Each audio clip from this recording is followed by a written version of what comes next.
أعوذ بالله من الشيطان الرجيم. بسم الله الرحمن الرحيم. الحمد لله رب العالمين والصلاة والسلام على أشرف الأنبياء والمرسلين وعلى آله وصحبه أجمعين. رب اشرح لي صدري ويسر لي أمري واحلل عقدة من لساني يفقهوا قولي. سبحانك لا علم لنا إلا ما علمتنا إنك أنت العليم الحكيم.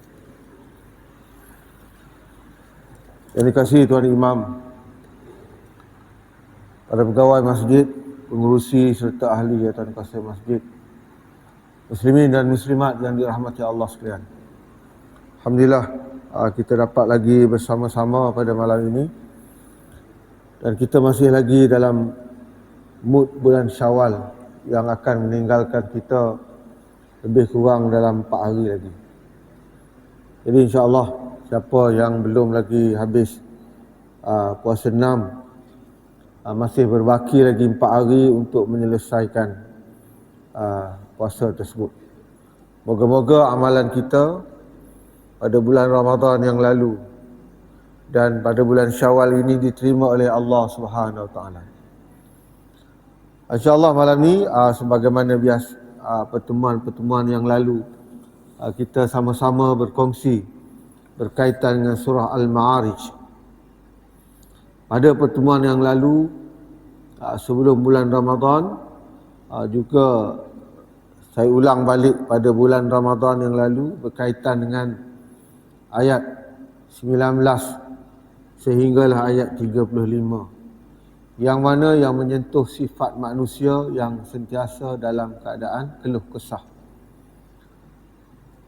Keluh kesah kecuali orang-orang yang Allah senaraikan dalam ayat-ayat yang berikutnya, iaitu antaranya orang yang selalu menunaikan solat, orang yang membahagikan hartanya kepada orang-orang yang berhak, sehinggalah ayat yang seterusnya, yang mana mereka yang Allah senaraikan ini, Allah janjikan pada mereka iaitu jannatul mukramin, jannatin mukramun, iaitu syurga yang dimuliakan.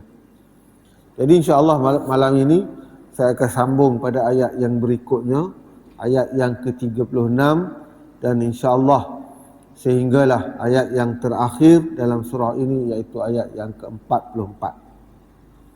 Saya cuba habiskanlah untuk surah ini. A'udzu billahi minasyaitonir rajim. Fama lilladzina kafaru kibalakal muhti'in. Mengapakah orang-orang kafir itu bersegera datang ke arahmu? Anil yamini wa anis shimali izin.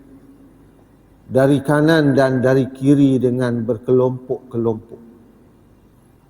Ayat ma'u kullu mri'in minhum an yadkhula jannata na'im. Adakah setiap orang dari orang-orang kafir itu ingin masuk ke dalam syurga yang penuh dengan kenikmatan? Kalla, sekali-kali tidak. Inna khalaqnahum mimma ya'lamun.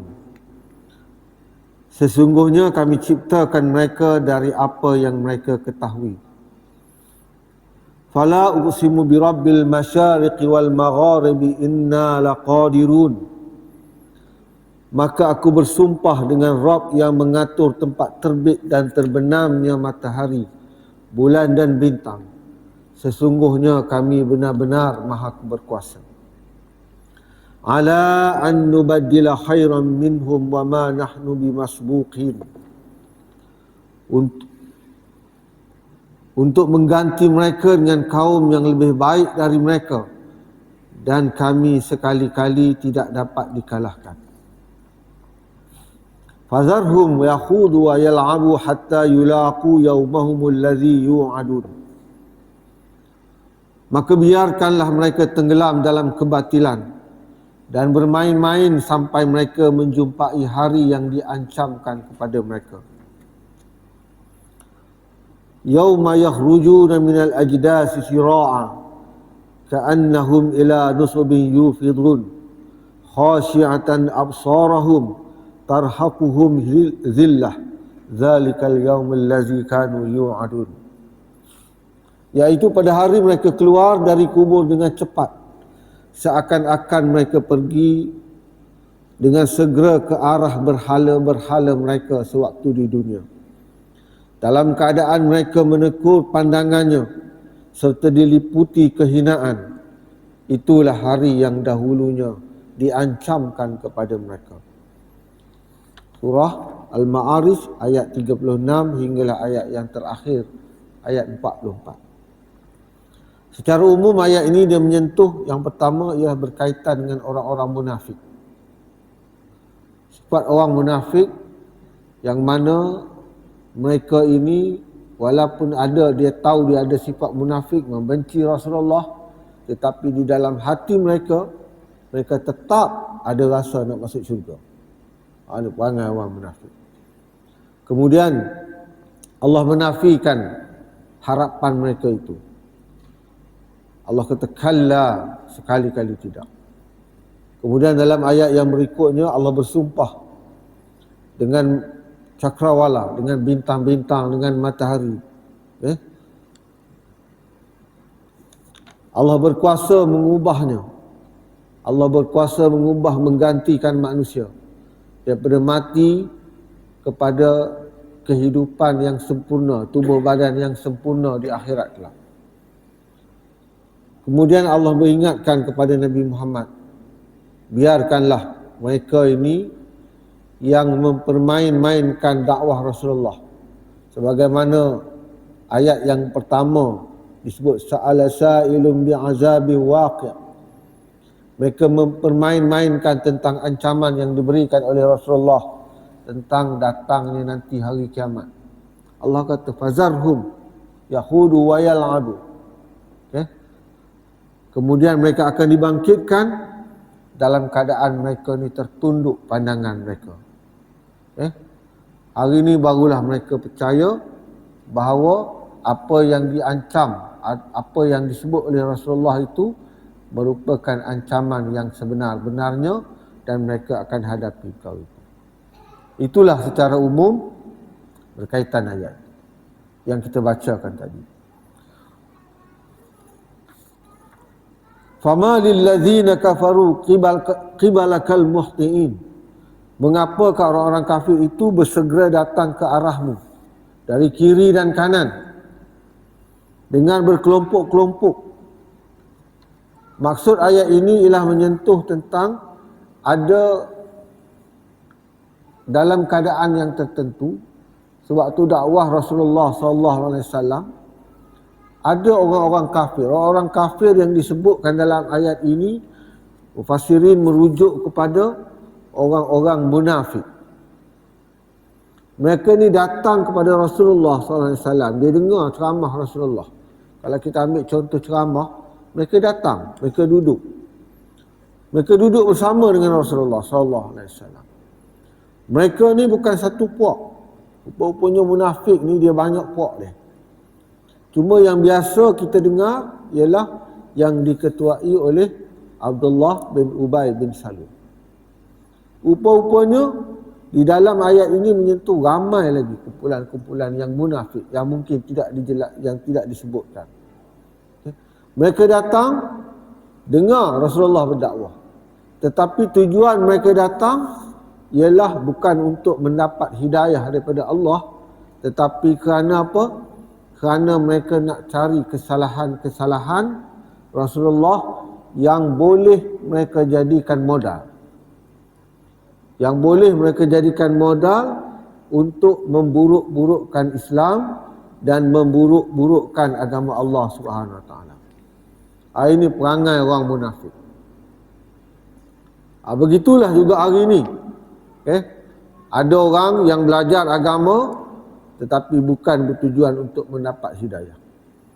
Kalau orang bukan Islam, dia belajar untuk agama, untuk mencari kebenaran, maka Allah akan beri hidayah pada dia.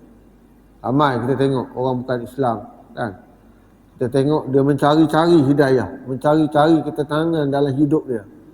Akhirnya dia cari memeluk berbagai-bagai agama, lalu akhirnya mereka kembali kepada fitrah bila dia jumpa agama Islam yang sebenarnya, maka dia akan masuk Islam.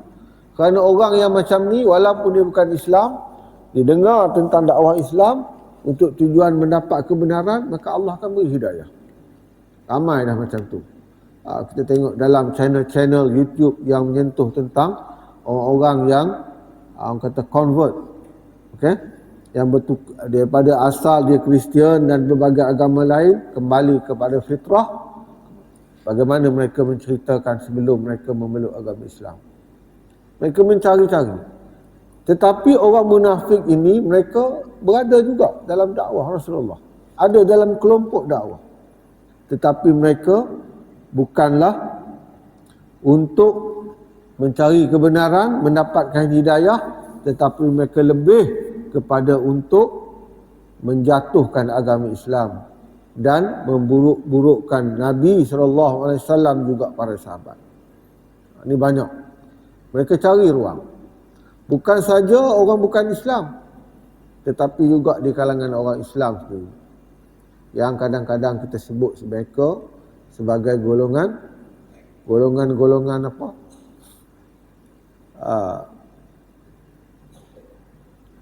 Kita nak sebut golongan apa tak ingat. Antaranya ialah golongan orientalis. Antaranya. Golongan yang boleh baca Quran, pandai bahasa Arab, boleh berbahas, tetapi berbahas untuk menjatuhkan agama Islam. Ini ramai. Kita sendiri pun tahu dalam negara kita pun ada. Dia mempertikaikan pelbagai dalam hukum dalam Islam. Tentang poligami dia pertikai, kan? Tentang hadis pun dia pertikai. Macam-macam dia pertikai. Sehinggalah kadang-kala boleh mempengaruhi orang yang tidak ada kefahaman tentang Islam. Dan ini kita bimbang. Sebab mereka ada dalam kumpulan kita. Mereka ini disebut oleh mufassirin, mereka ni berkumpul antara satu sama lain. Maknanya start pada zaman Nabi dulu lagi dah ada kelompok-kelompok macam ni.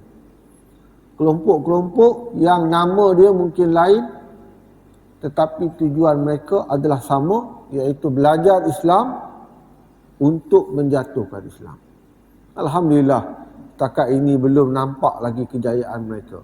Tetapi kita bimbang anak-anak kita, cucu-cucu kita yang di luar kawalan kita, yang berada di luar negara dan sebagainya, kita bimbang mereka ini terpengaruh dengan kumpulan-kumpulan yang sama macam zaman Nabi dulu. Kita bimbang. Kita jaga, kita rasa dengan kita elok dah. Tapi bila dia di luar, macam-macam cabaran yang akan mereka hadapi. Begitulah orang munafik dulu. Duduk dalam kelompok orang Islam, tapi nak memburukkan Islam. Antaranya siapa? Yang biasa kita sebut, iaitu Abdullah bin Ubay bin Salul. Tuan-tuan yang dirahmati Allah, siapa Abdullah bin Ubay ni? Siapa dia yang sebenarnya? Yang kadang-kadang Allah ceritakan tentang mereka ni, khusus tentang mereka ni dalam Al-Quran. Nanti kita akan lihat dalam surah At-Taubah ada diceritakan. Abdullah bin Ubay ni, kalau mengikut sejarahnya, dia ni asal orang baik. Orang baik. Duduk di Madinah, orang baik. Dia menjadi orang rujukan di Madinah. Maknanya orang jadi rujukan ni orang ada ilmu lah. Bukan bodoh-bodoh punya orang. Kan? Orang yang jadi rujukan. Apa masalah, tanya dia. Tetapi bila Nabi berhijrah ke Madinah, orang mula rujuk kepada Rasulullah SAW. Orang dah tak rujuk pada dia. Orang dah rujuk pada Nabi. Maka bila berlaku keadaan itu, dia jadi kecil hati. Jadi apa? Tak puas hatilah, nak kita. Tak puas hati dengan keadaan yang berlaku kerana orang dah tak refer pada dia. Maka lama kelamaan perasaan itu bertambah, akhirnya Abdullah bin Ubay ni dia jadi benci pada Nabi. Jadi benci. Dalam Al-Quran ada dikatakan ada 17 ayat menceritakan tentang orang munafik, tentang Abdullah bin Ubay. Diceritakan. Tetapi sebagaimana yang saya sebut tadi, orang munafik ni, kita nak kenal, orang tak kenal, sahabat dulu tak tahu siapa munafik ni. Hanya apabila Rasulullah beritahu baru mereka tahu. Jadi apabila Abdullah bin Ubay ni, bila dia nak mati, sebelum dia mati dia pesan pada Nabi. Dia pesan pada anak dia yang juga nama Abdullah. Dia kata pada Abdullah dan anak dia, bila dia mati nanti, dia pesan supaya kafankan dia dengan jubah Rasulullah. Dengan jubah Rasulullah. Itu pesan dia. Dia rasa jubah Rasulullah itu boleh menghalang dia daripada siksaan dalam kubur. Orang hari ni muliakan gelah, kasut, selipar dan sebagainya. Macam-macam lah. Wallahu'alam lah macam mana. Ada yang pertikaian dia tidak sahih dan sebagainya. Wallahu'alam. Kita tak campur lah urusan itu. Tetapi ni zaman Nabi ni, mati minta kafan dengan jubah Rasulullah. Bukan setakat selipar ni. Jubah Rasulullah tu. Dia minta kafankan dia. Dan dia pesan juga pada anak dia, bila dia mati nanti, dia minta Rasulullah yang imamkan solat jenazah ni. Itu orang munafik. Yang kita kata dia tahu dia tak suka Rasulullah. Dia bukan tak sedar benda tu. Tapi di dalam hati dia, di sudut sanubari dia tetap nakkan syurga Allah SWT. Ada perangai orang munafik. Tapi Allah kata, kalla, tidak, sama sekali tidak. Jadi bila dia mati, anak dia Abdullah pergi jumpa Nabi. Jumpa Nabi, minta jubah Rasulullah. Ada yang kata gamis tu, Allah alam mana satu. Kita katalah jubah. Maka Rasulullah bagi. Rasulullah bagi jubah dia. Ini menandakan apa? Jubah walaupun pada Rasulullah tidak menghalang daripada siksaan Allah dalam kubur. Tak menghalang. Rasulullah bagi, nak ambil. Dan anak dia tanya, wahai Rasulullah, engkau nak kau jadi imamkan solat jenazah ayah dia ni? Anak dia tanya. Bila Rasulullah nak pergi semayang, Sayyidina Umar tarik baju Rasulullah. Tarik. Dia kata lebih kurang macam ni lah. Betul ke nak jadi imam ni? Kalau dalam bahasa kita ni. Biar betul. Dulu kata dia ni munafik, tapi hari ni nak imamkan solat dia. Lebih dari kita ni. Kita ni sekarang ni orang duk tikai muliakan capa Rasulullah macam-macam kan. Ini munafik. Jadi imam semayang jenazah. Lagi hebat pada pertikaian tentang capal. Lagi hebat pada tu lah. Lagi hebat pada orang kata artifak Rasulullah dulu. Minta pakai jubah, minta jadi imam solat jenazah. Rasulullah semayang. Walaupun Sayyidina Umar, dia tahu, dia belum ada ayat yang menyentuh tentang itu, Rasulullah, Sayyidina Umar tarik baju Rasulullah. Jangan semayang lah kalau boleh. Ini munafik. Tapi Rasulullah SAW, Rasulullah kata, Sayyidina Umar kata, tentulah Allah tidak membenarkan perkara ini. Tentu Allah tak benarkan. Walaupun ayat ketika itu belum ada. Rasulullah kata pada Sayyidina Umar, Allah beri pilihan pada aku, sama ada aku nak solatkan atau tidak. Akhirnya Rasulullah SAW solatkan. Ini berdasarkan pada firman Allah, istaghfir lahum aw la tastaghfir lahum in tastaghfir lahum 70 marrah falan yaghfirallahu lahum zalika bi annahum kafaru billahi wa rasulih wallahu la yahdil qaumal fasiqin. Ayat ini dikatakan Rasulullah kata Allah beri pilihan, nak semayang ke tak mau terpulang. Allah kata apa, orang-orang munafik itu sama sahaja engkau minta ampun untuk mereka atau engkau tidak meminta ampun bagi mereka. Jika engkau meminta ampun bagi mereka 70 kali sekalipun, maka Allah tidak sekali-kali mengampunkan mereka. Yang demikian itu kerana mereka telah kufur kepada Allah dan Rasulnya, dan Allah tidak akan memberi hidayah petunjuk kepada kaum yang fasik. Ayat ini Rasulullah kata Allah beri pilihan pada dia, nak sembahyang ke tak? Maka Rasulullah sembahyang juga. Bukan main-main. Abdullah bin Ubay Rasulullah jadi imam sembahyang. Kan? Kemudian turun ayat yang juga dalam surah At-Taubah dalam ayat yang ke-84 yang melarang. Selepas peristiwa itu turun ayat Allah melarang supaya menyolatkan ataupun menyembahyangkan orang yang munafik. Ayat yang 84 Allah sebut wala tusalli ala ahadin minhum mata abadan wala taqum ala qabrihi innahum kafaru billahi wa rasulih wa matu wa hum fasiqun. Dan janganlah engkau solatkan seorang pun yang mati dari orang-orang munafik itu selama-lamanya. Dan janganlah engkau berada di tepi kuburnya, kerana sesungguhnya mereka telah kufur kepada Allah dan Rasulnya, dan mereka mati sedang mereka dalam keadaan fasik. Turun ayat 84 yang bertepatan dengan pandangan Sayyidina Umar radhiyallahu anhu. Itu cerita Abdullah bin Ubay. Kan?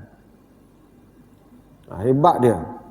Dia punya pandangan sama macam ayat yang Allah turunkan yang larang supaya Nabi kalau kenal pasti orang itu munafik, jangan sembahyang saja. Jangan berada di tepi kubur dia. Maknanya apa? Sembahyang pun tak payah, kafan pun tak payah, tak payah pergi ziarah, tak payah pergi kubur. Pandai pok-pok dia. Ini Nabi buat. Dulu ada kes kan? Dulu ada kes. Adalah seseorang yang mati. Kita tengok bukan main payah nak kubur. Kan? Orang ni tolak, orang ni tolak, orang ni tolak. Kes apa? Kes tak percaya pada hadis. Salah tak kita buat? Kalau ikut peristiwa ini, tak salah kita buat. Sebab Nabi buat gitu. Dan ada larangan khusus daripada Allah, larang kita kalau kita kenal pasti. Ramai kata dia munafik, memesah dia munafik, dia menentang Allah dan Rasul, walaupun nama dia Islam, tak payah pergi sembahyang dia. Itu cerita dia. Nampak macam tak elok buat begitu kan. Tapi ni memang ada larangan dia. Bukan saja-saja kita tak pergi. Pandai-pandailah kalau kat kampung kita, pandai-pandailah kita berlari. Tapi kalau Tok Imam lari, tukar mandi jenazah lari, payah. Dia jadi payah. Moga-moga kita tak termasuk dalam kumpulan itu.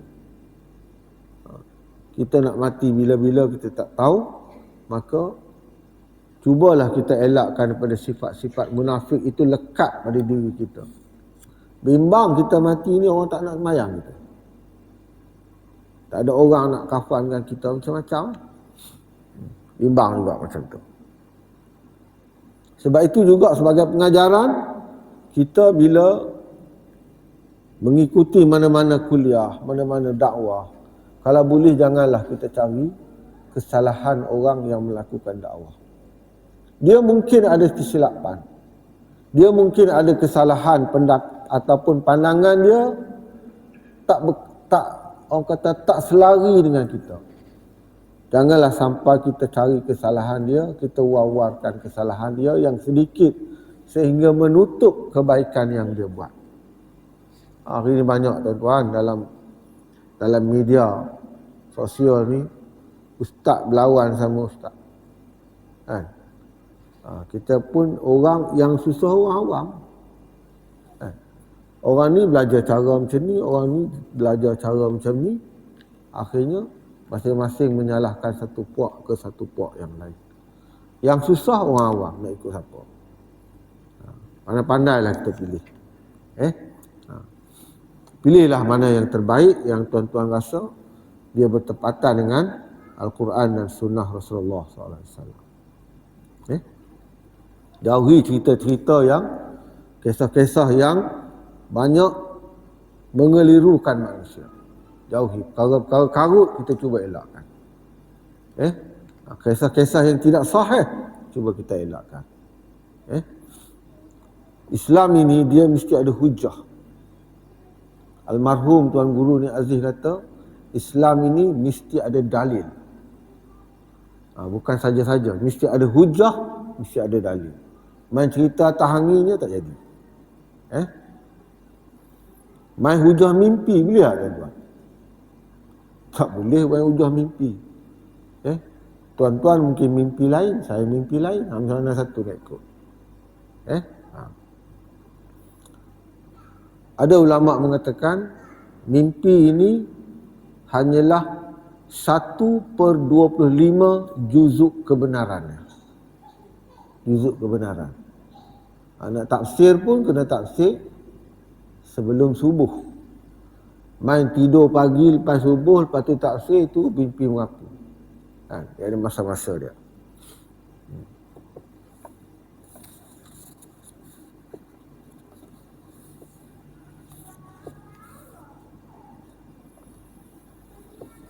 Ayat yang berikutnya menyentuh tentang apa? Allah kata kalla. Kalla maksudnya sekali-kali tidak, walaupun mereka ini dalam hati mereka ada keinginan untuk dapat syurga Allah Subhanahu Wa Taala.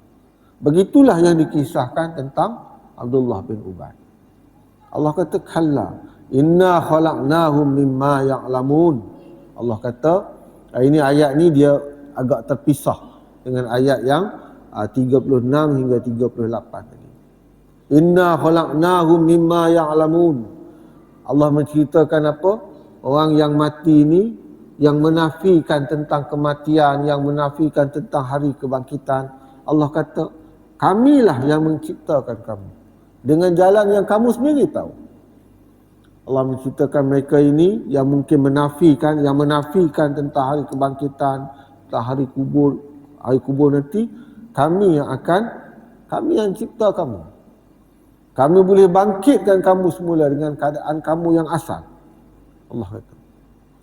Kami boleh gantikan kamu dengan kaum yang lebih baik. Mufassirin kata ayat ini antaranya menyentuh tentang Allah boleh bangkitkan orang yang mati. Ada yang kata ada tulang sebesar biji sawi dan sebagainya. Allah bangkitkan semula. Dan Allah bersumpah, fala uqsimu bi rabbil masyariq wal magharib inna laqadirun. Allah kata apa?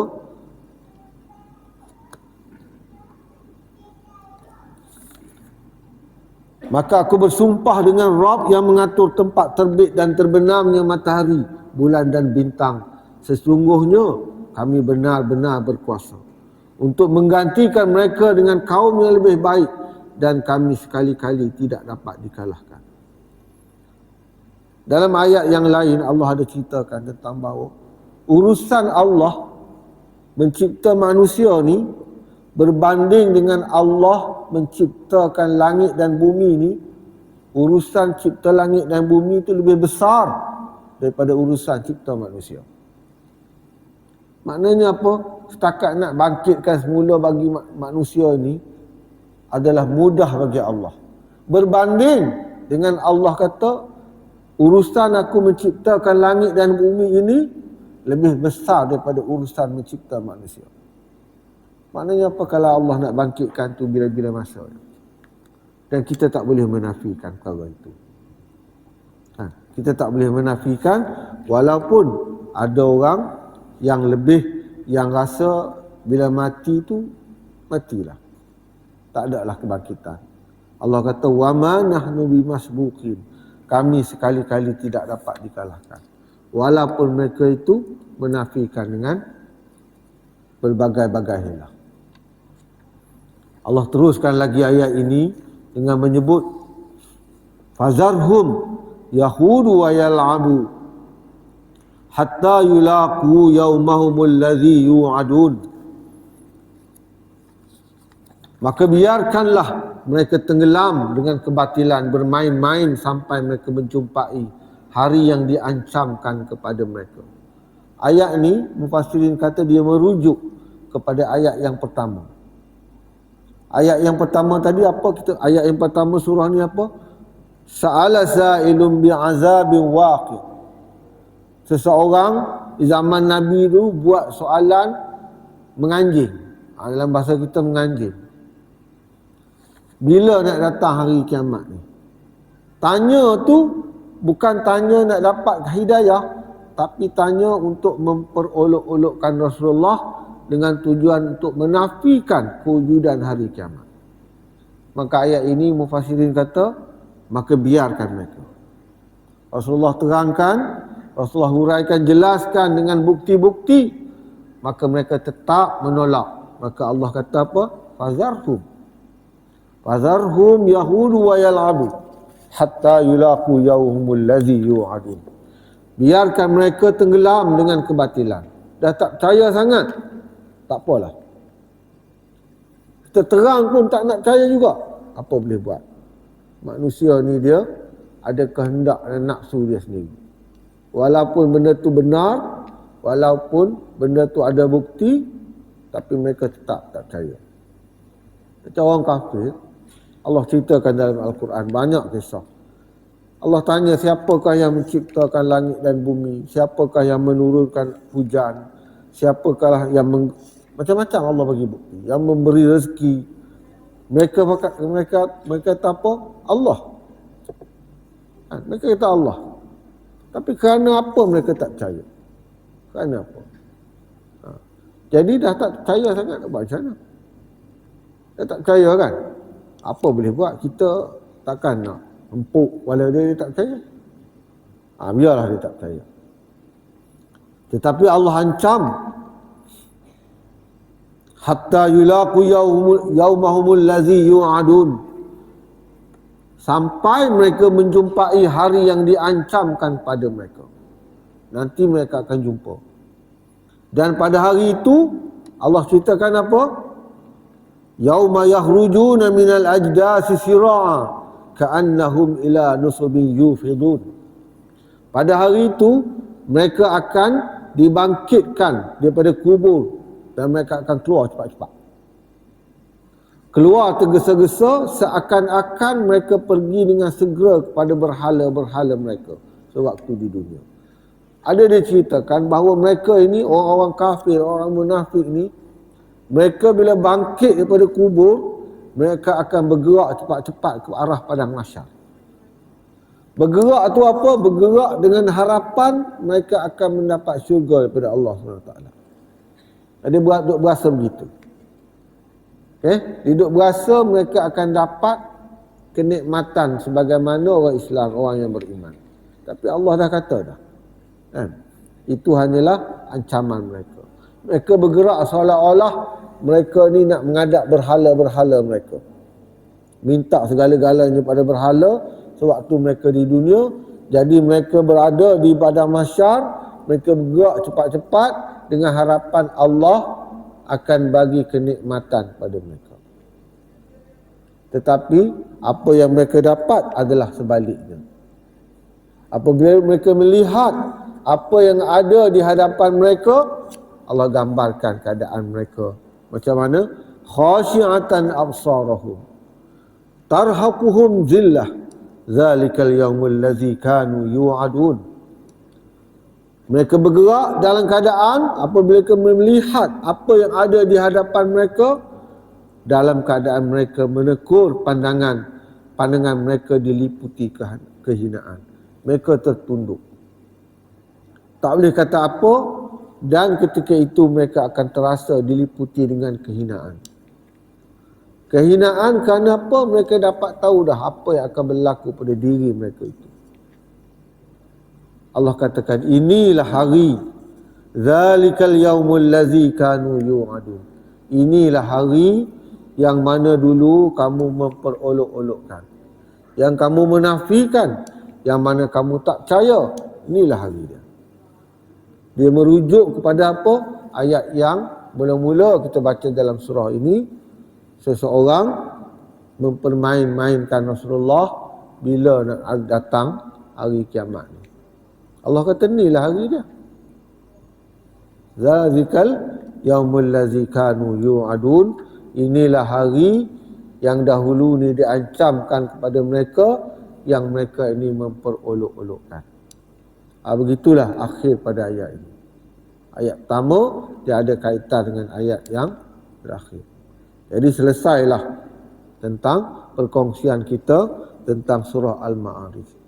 Banyak pengajaran tuan-tuan yang boleh kita petik dalam ayat ini. Yang pertama, kita kena yakin apa yang Rasulullah sampaikan. Alhamdulillah, kita ni tentang hari kiamat diletakkan dalam rukun iman. Rukun iman yang kelima, percaya kepada hari kiamat. Kalaulah tidak ada dalam rukun iman, barangkali kita pun berbolak-balik hati. Kalau tidak kerana rukun iman yang disebutkan dalam hadis oleh Rasulullah, barangkali ramai lagi yang tidak percaya tentang kewujudan hari kiamat. Dalam pada dia menjadi rukun iman pun ramai orang petikai, apatah lagi kalau tak ada. Kalau tak ada ramailah. Tapi Allah kata inilah hari dia. Kalau tak percaya sangat, tunggulah. Alhamdulillah kita dalam masjid ni tak ada. Kita yakinlah tak ada. Kalau tidak, tuan-tuan tidak akan berada di sini. Dan pengajaran yang boleh kita petik dalam surah ini, kita ni perlu sedar bahawa Allah ciptakan manusia ini dengan pelbagai keadaan. Saya bacakan dulu, ada manusia ni Allah ciptakan, Allah sifatkan dia dengan keadaan pelupa. Insan, kalimah insan daripada kalimah nun sim ya, nasya. Nasya ni apa? Lupa. Bahasa Arab nasya, bahasa Melayu dia lupa. Lupa macam kan? Lupa pada tanggungjawab kita, lupa pada apa yang sepatutnya kita buat dan sebagainya. Lupa pada tugasan kita dan sebagainya. Allah sifatkan lupa. Kadang-kadang Allah sifatkan manusia ni zalim. Tetapi dalam surah ini Allah sifatkan manusia ni dalam keadaan keluh kesah ataupun rasa tak puas hati macam. Kalau kita kekal dengan sifat sentiasa rasa tak puas hati, kadang-kadang dia boleh merosakkan organisasi kita. Kan? Semua benda orang buat tak puas hati, kita tak buat apa pun. Dan Allah beri garis panduan macam mana kita dapat elakkan daripada rasa sifat tak puas hati. Allah kata apa? Illal musallin allazina hum fi salatihim daimun, yang sentiasa menunaikan solat. Daimun tu banyaklah tafsirannya.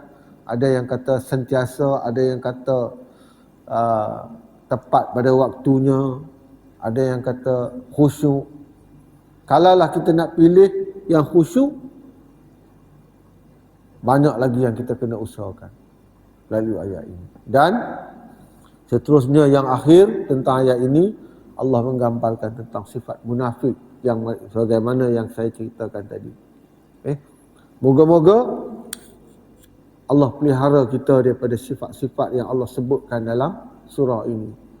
Sifat keluh kesah, sifat tak puas hati, sifat munafik, dan kita yakin dengan janji-janji Allah yang Allah sebutkan dalam surah ini. Supaya kita tidak termasuk dalam kumpulan-kumpulan munafik dan kumpulan fasik dan kumpulan-kumpulan yang menentang ajaran Allah Subhanahu Wa Taala dan para rasul. Dan saya rasa cukuplah setakat itu yang mampu saya kongsikan dengan tuan-tuan berkaitan dengan surah Al-Ma'arij ini. Mungkin banyak kekurangan yang saya huraikan. Maklumlah saya bukan mufassirin. Saya hanya berkongsi apa yang terdapat dalam kitab, apa yang saya perolehi daripada kuliah-kuliah yang saya dengar dan ilmu yang saya belajar. Mungkin banyak kekurangan dan ada kesilapan. Saya mohon ampun kepada Allah dan kepada tuan-tuan. Jadi sebagai akhirnya saya kira saya berhenti tentang surah Al-Ma'arij ini setakat ini, ayat 1 hingga 44, dan jika ada pertemuan di masa akan datang, saya akan masuk kepada surah yang baru, iaitu surah Ibrahim. Surah Ibrahim ini saya juga bacakan di Masjid Kempadan. Jadi kalau ada jemaah Kempadan sini, dia akan dengar beberapa kali lah ulangan. Tapi insya-Allah lah saya akan sama-sama berkongsi dengan tuan-tuan berkait surah Ibrahim, surah yang banyak pengajaran dan amat menarik peristiwa-peristiwa dalamnya. Takat itu dulu. Wallahu a'lam, wabillahi taufiq wal hidayah. Assalamualaikum warahmatullahi wabarakatuh. Wallahu a'lam.